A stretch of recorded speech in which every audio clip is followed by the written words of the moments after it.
that, folks. We start this morning with a powerful story of resilience and courage. We're introducing you to a Jamaican amputee who is living independently in Canada, in Edmonton, navigating life far from home and proving that determination can overcome even the toughest challenges. We have with us now Shamar, former Kingston College athlete. Morning, friend. Welcome to Smile. How are you? Good morning. I'm doing fantastic. How about you? What are you guys doing? Can't complain at all. Give thanks. Before we go anywhere, 27 below, brother? Yeah? Well, it is what it is, you know. It's just part of the life here living in Canada. You got to adapt. And I guess with the wind, it's much worse than that, no?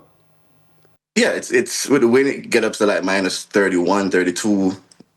The last few winters has been great, but this one so far is pretty terrible to me. All right, let's go to your story. I said Fortis because you went to Kingston College. Unfortunately, as an athlete, as a high jumper, you broke your leg. What happened, by the way, how you broke your leg?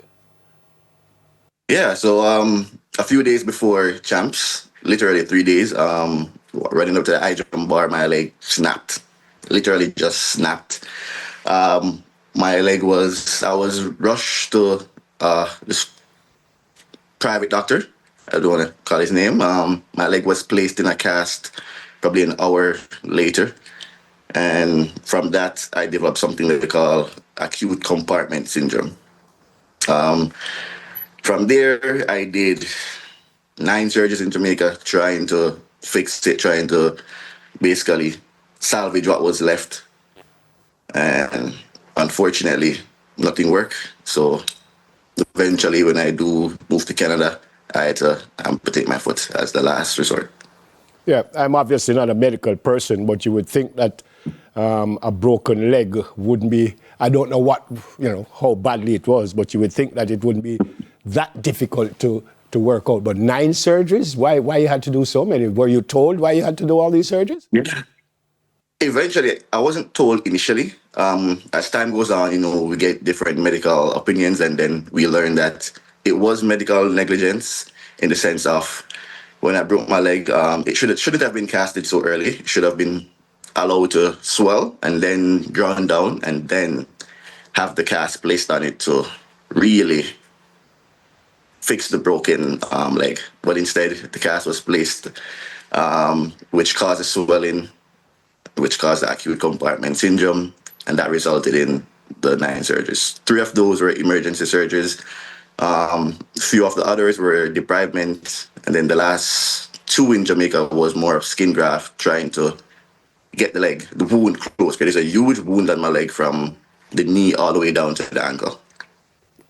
You say medical negligence. Have you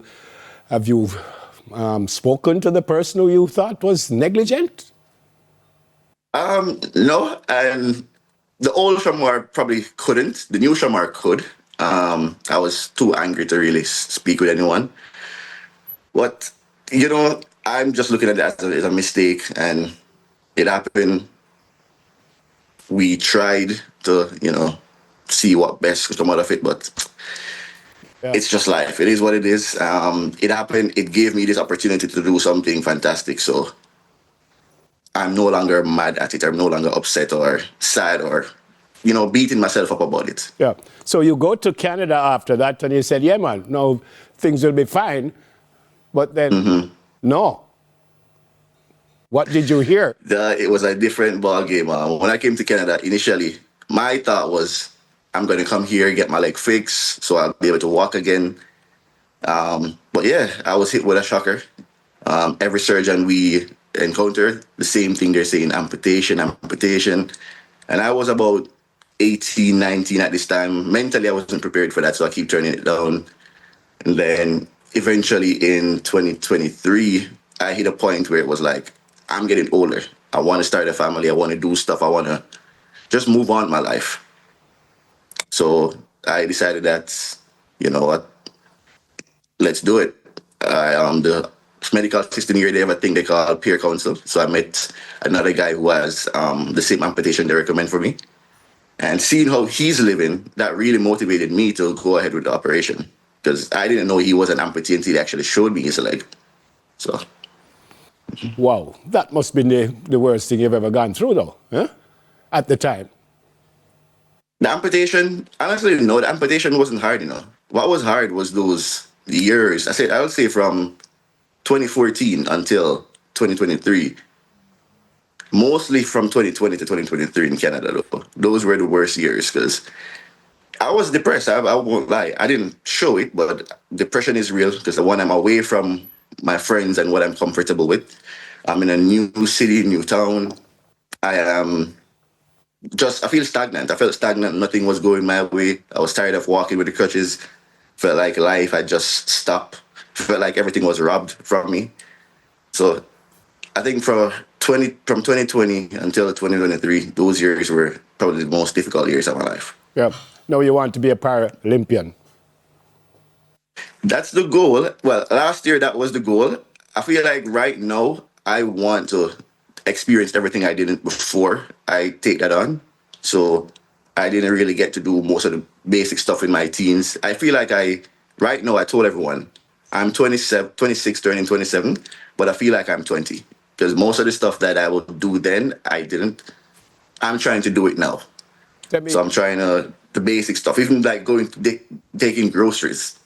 I recently started buying my own groceries by myself. So just small stuff. I'm trying to do those first, travel, and just basically play catch up. Yeah. Then eventually I think I'll I said at the top that you're living independently. Explain that. I mean, I know what the word means, but that means you live by yourself or you're doing everything by yourself? Yeah. Yeah, I'm doing everything by myself. So the beginning of this year, or I would say around March, April, I went through a self-growth phase of my life where I started to like reflect on everything. And I realized I always had someone in my corner to lean on. From parents to partners. I didn't know how to be by myself. I didn't know how to be independent. So it came a point in my life where I pull away. Some people were probably not proud of it, but I felt that was best for me to like become a man. So I decided to live on my own. I started this series of like a Jamaican amputee living alone and yeah, just taking on life one day at a time, doing everything myself, seeing what it's like. And yeah, it's been fun. It's been really fun. I learned a lot about myself, things that I didn't know. I overcome things that I didn't know I could. So that's the main reason why I'm doing this right now. Mentally, where are you now? Mentally, for the first in my life, I can say I feel free. I feel happy.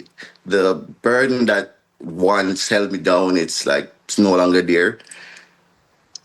This might sound pretty crazy, but what happened, the surgeon that did the negligence, I actually want to thank him because it might sound pretty crazy. If I didn't go through that, I wouldn't be here today. You guys probably wouldn't be speaking to me. The Shamar people know wouldn't be born, to be honest. So that operation, that mistake, I should say, really like pivoted my life in a direction where now I feel like I find my purpose. I know what I need to do. I know what I want to be.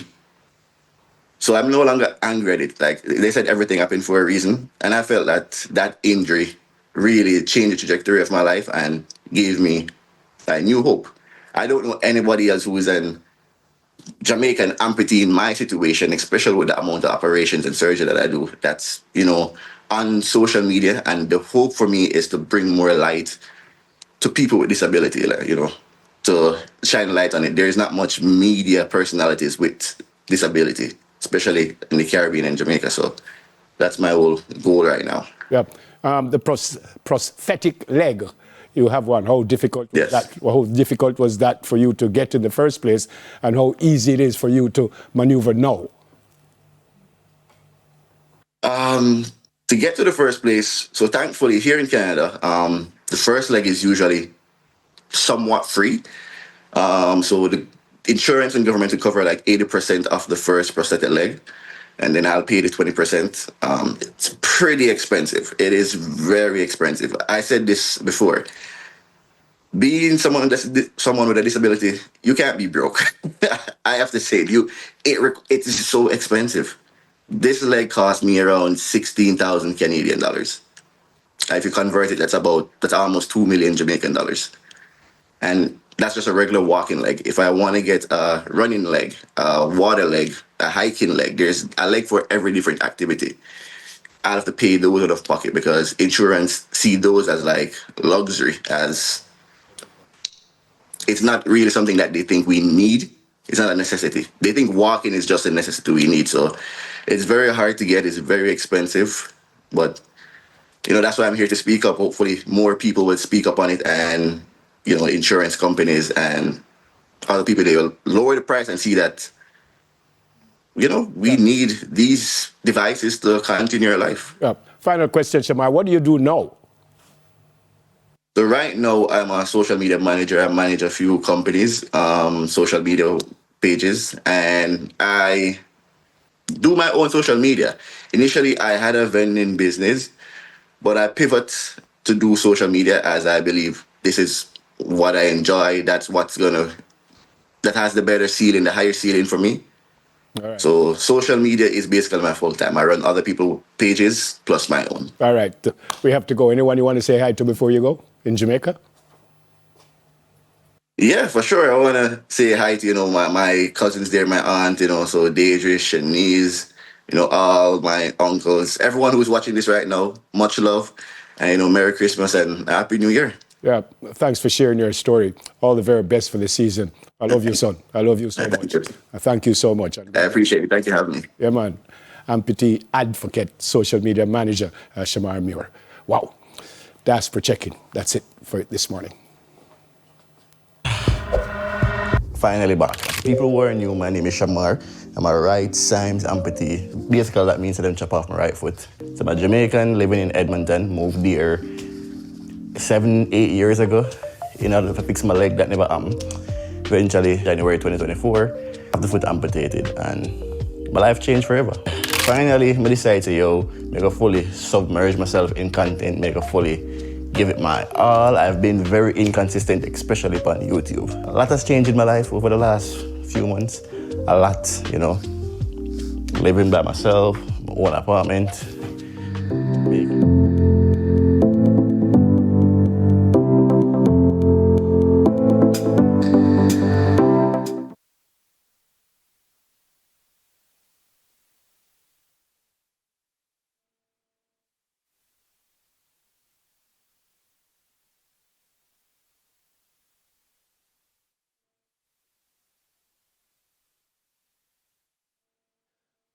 Whew.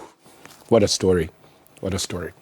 All right. That word that I never heard before after the break. Christmas tablescape ideas. Sukum.